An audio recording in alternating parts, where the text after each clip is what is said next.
India பாதுகாப்பு வளர்ச்சியில் ஒரு பெரிய சாதனையை பண்ணியிருக்காங்க.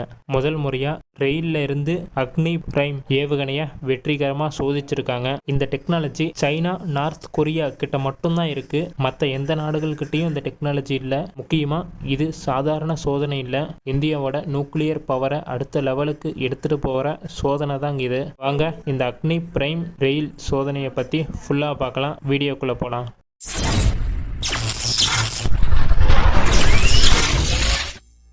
25/9/2025 வியாழக்கிழமை டிஆர்டிஓவும் எஸ்எஃப்சி ஸ்ட்ராட்டஜிக் ஃபோர்ஸ் கமாண்ட் சேர்ந்து ஒடிசா கடற்கரையில் இந்த ரெயில் சோதனையை வெற்றிகரமாக செஞ்சு முடிச்சிருக்காங்க. அக்னி பிரைம் ஒரு எம்ஆர்பிஎம் மீடியம் ரேஞ்ச் பாலிஸ்டிக் மிசைல். இதால 1000 கிலோமீட்டர்ல இருந்து 2000 கிலோமீட்டர் வரைக்கும் இலக்க துல்லியமா அடிக்க முடியும். இந்தியா மாதிரி எல்லா நாடுகளும் தான் ஏவுகணை சோதனை பண்றாங்க. ஆனா இந்த ஏவுகணை சோதனையில அப்படி என்ன வித்தியாசமா இருக்கு? முதல் முறையா ரெயில்ல ஏவுகணை சோதனை பண்றாங்க இந்தியா. முக்கியமா இந்தியா 1,35,000 கிலோமீட்டருக்கு ரெயில் நெட்வொர்க் வச்சிருக்காங்க. இப்போ இந்த ரெயில் நெட்வொர்க்ல எங்கனா இருந்து நம்மளால அக்னி பிரைமை லான்ச் பண்ண முடியும். இந்த சோதனையோட சிறப்பம்சமே இதுதான். இப்ப ரஷ்யாவும் இந்த மாதிரி ஒரு ப்ராஜெக்டை வச்சிருந்தாங்க.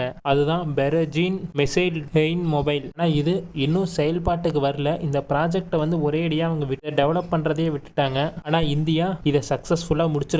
அக்னி பிரைம் மிசைலை வெற்றிகரமா சோதனை பண்ணி முடிச்சிருக்காங்க. முக்கியமா இந்த அக்னி மிசைலை கேலிஸ்டர் பண்ணியிருக்காங்க. கேலிஸ்டர்னா ஒரு நியூக்ளியர் மிசைலை லான்ச் பண்றதுக்கு பல வருஷங்கள் ஆகலாம், ஏன் பண்ணாமனா போகலாம். அது வரைக்கும் அதை பாதுகாப்பா வச்சிருக்கிறது தான் கேலிஸ்டர் சிஸ்டம்.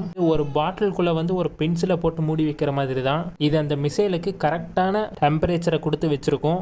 அதே நேரத்தில் ஒரு ட்ரெயின் போகும்போது ரொம்ப மூவ்மெண்ட் இருக்கும், அதையும் கண்ட்ரோல் பண்ணி இந்த மிசைலை அதிகமாக மூவ்மெண்ட் இல்லாம கரெக்டான டெம்பரேச்சர்லயும் இந்த கேலிஸ்டர் சிஸ்டம் வச்சிருக்கோம். இது இந்தியாவோட லேண்ட் லான்ச் மிசைல் சிஸ்டத்துல எல்லாத்திலையுமே இதுல கேலிஸ்டர் இருக்கு. இது இல்லாம இதுல 2 ஸ்டேஜ் சாலிட் ஃபியூவல் சிஸ்டம் இருக்கு. இதால கம்மியான எடையிலையும் சுறுசுறுப்பான வேகத்திலையும் போறதுக்கு ஏத்த மாதிரி டெக்னாலஜியை இதுல பொருத்தி இருக்காங்க. இப்ப ஒரு மிசைலுக்கும் ஒரு சிறப்பம்சம் இருக்கு. அந்த மாதிரி இந்த மிசைலுக்கு என்ன சிறப்பம்சம் இருக்குன்னு பார்க்கலாம். இப்ப ஒரு ட்ரெயின் போகும்போது அதுல சாதாரண ஒரு மெட்டீரியல் வச்சிருக்கிற மாதிரி தான் ட்ரெயின்ல இருக்கும். ஆனா அதுக்குள்ள மிசைல் இருக்கும். நம்ம அதுக்குள்ள என்ன இருக்குன்னே தெரியாது. இந்த மிசைலை லான்ச் பண்றதுக்கு முன்னாடி சில செகண்ட்ஸ்ல தான் அந்த இடத்துல மிசைல் இருக்குன்னு தெரியும். சில செகண்ட்ஸ்ல அந்த மிசைலை லான்ச் பண்ணிட்டு திரும்ப க்ளோஸ் பண்ணி திரும்ப ட்ரெயினை வேற இடத்துக்கு எடுத்துட்டு போயிடுவாங்க. சேட்டலைட்டாலனா இந்த மிசைலை கண்டுபிடிக்கிறது ரொம்பவே கஷ்டம். முக்கியமா பாதுகாப்பு நிபுணர்கள் என்ன சொல்றாங்கன்னா, வைக்கோல்ல குண்டூசியை போட்டு தேடுற மாதிரி தான் இருக்கும் இந்த மிசைலை கண்டுபிடிக்கிறது.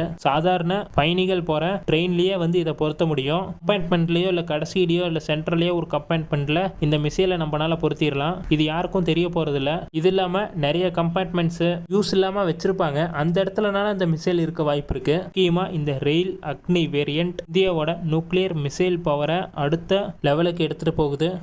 இப்ப நம்ம ரோட்லயும் ட்ரெயின்லயும் சீலையும் ஏர்லயும் எல்லா இடத்துலயும் நம்மளால நியூக்ளியர் மிசைல்ஸை லான்ச் பண்ண முடியும். இப்ப சாதாரணமா இந்த நார்மல் ட்ரெயின் மாதிரி தான் தெரியும். நம்ம எங்க இருந்தனால மிசைலை லான்ச் பண்ணலாம். அதே ஒரு பங்கர்லயோ இல்ல ஒரு மொபைல் லான்ச்சர்ஸ்லயே நம்ம எடுத்துட்டு போக முடியாது. ஒரு சாதாரண ட்ரக் போனா யாருக்குமே தெரியாது, யாருமே கண்டுக்க மாட்டாங்க. அதே இந்த மிசைல் எடுத்துட்டு ட்ரக் போனா ஈஸியா கண்டுபிடிச்சிருவாங்க. ஏன்னா நம்ம பக்கத்துல இருக்கிறவனே உளவாளியாவும் இருக்கலாம். 1000 பேர் இருக்காங்கன்னா அதுல 2-3 பேர் உளவாளியா இருக்க வாய்ப்பு இருக்கு. அப்படி இருக்கும்போது அது ஃபர்ஸ்ட் அவங்க கண்ணுக்கு தான் படும். ட்ரெயின் மூலியமா கொண்டு போகும்போது யாரு கண்ணுக்குமே இது தெரியாது. இது நார்மல் ட்ரெயின் மாதிரி தான் இருக்கும். யாரோ இதை பார்த்து போட்டோ எடுத்து ஸ்டேட்டஸ்ல வைக்க போறது இல்ல, சோசியல் மீடியால போட போறது இல்ல. இந்தியாவோட நெக்ஸ்ட் லெவல் நியூக்ளியர் பவர் இந்த ரெயில் சோதனையா தான் இருக்க போகுது. இந்த வீடியோவை பத்தி நீங்க என்ன நினைக்கிறீங்க? இந்த ஏவுகணை சோதனையை பத்தி நீங்க என்ன நினைக்கிறீங்க? கமெண்ட் பண்ணுங்க. இந்த வீடியோ பிடிச்சிருந்தா லைக், ஷேர், சப்ஸ்கிரைப் பண்ணுங்க. அடுத்த வீடியோல கூடிய சீக்கிரமாவே பார்க்கலாம். பாய், குட் நைட்.